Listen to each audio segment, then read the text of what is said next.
In the last lecture, you learned about datetime, which represents an exact date and time value. We also have a type called TimeSpan, which represents a length of time. There are a few different ways to create a TimeSpan. The simplest one is to use the new operator. So, TimeSpan equals new TimeSpan. And note that the constructor has multiple overloads. In this case, I'm going to use the third one, which takes hours, minutes, and seconds. So let's say 1 hour, 2 minutes, and 3 seconds.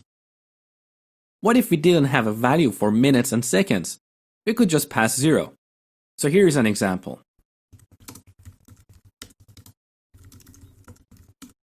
1 hour, 0 minutes, 0 seconds. The only issue here is when you look at this TimeSpan object, sometimes it's not quite clear. What do these zeros represent? Is it the hours, minutes? It's not quite clear. So a more readable way to create the same TimeSpan object is use two static methods on the TimeSpan structure.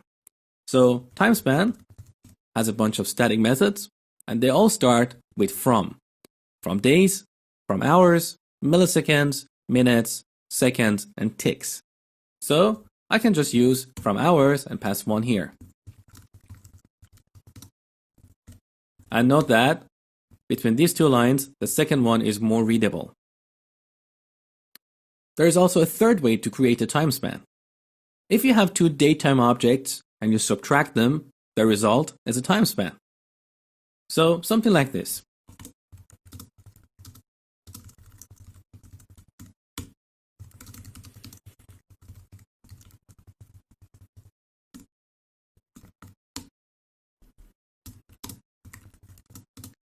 So end minus start returns a TimeSpan. In this case, that TimeSpan represents 2 minutes. Let's display it on the console.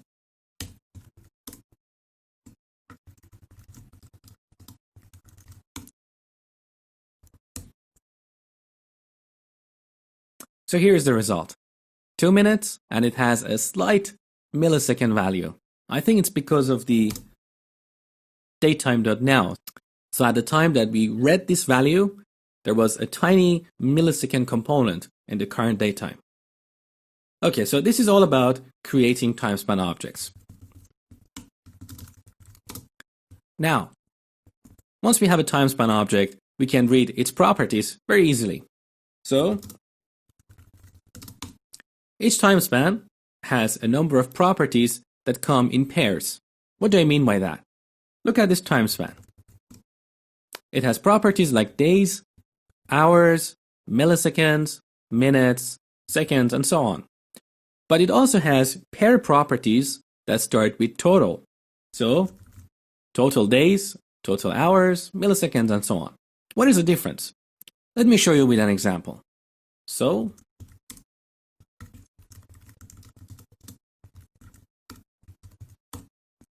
I'm going to duplicate this line. And this time, I'm going to display total minutes. So, the minutes property returns the minutes component of your TimeSpan object. So in this case, our TimeSpan is here. The minutes component is 2. So that's what's returned from minutes. Total minutes converts that TimeSpan object to minutes. So in this case, it's going to return 1 hour, which is 60 minutes, plus 2 minutes, plus 3 seconds, which is a fraction of a minute. So let's take a look at the result. So as you see, minutes is 2, whereas total minutes is 62.05. Next, similar to the datetime object, the TimeSpan is immutable, which means once you create it, you cannot change it. But it provides a couple of methods to modify its value: add and subtract. Both these methods return a new TimeSpan. So let's take a look at a couple of examples.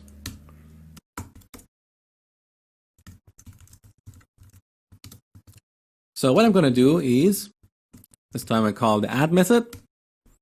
Note that this method takes a parameter of type TimeSpan. So here I can create another TimeSpan. I can either use the new operator, or I can use one of the static methods. So let's say TimeSpan from minutes. So I add 8 minutes to our original time span. So it was 1 hour, 2 minutes and 3 seconds. So now it's going to be 1 hour, 10 minutes and 3 seconds. There you go. Subtract is very similar. So I duplicate this line, subtract. Again, this method takes a time span object. So let's subtract 2 minutes from our original time span. And the result should be 1 hour and 3 seconds. There you go, 1 hour and 3 seconds. Now, one last thing you need to know about TimeSpan is conversion to and from strings. So let's scroll down. If you want to convert a TimeSpan to a string, you simply call the toString method.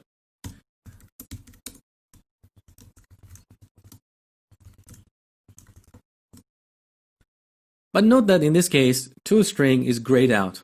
What does it mean? That means console.writeLine by default calls this method on any object you pass to it. So you don't have to explicitly call it. But if you're not using console.writeLine and you need to convert a TimeSpan to a string value, simply call toString. How about conversion from a string? We use the parse method.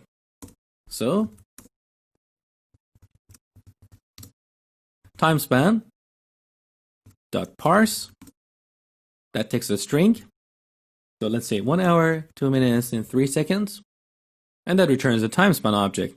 In this case, we pass this TimeSpan object to console.writeLine, and this method automatically applies toString on our TimeSpan object.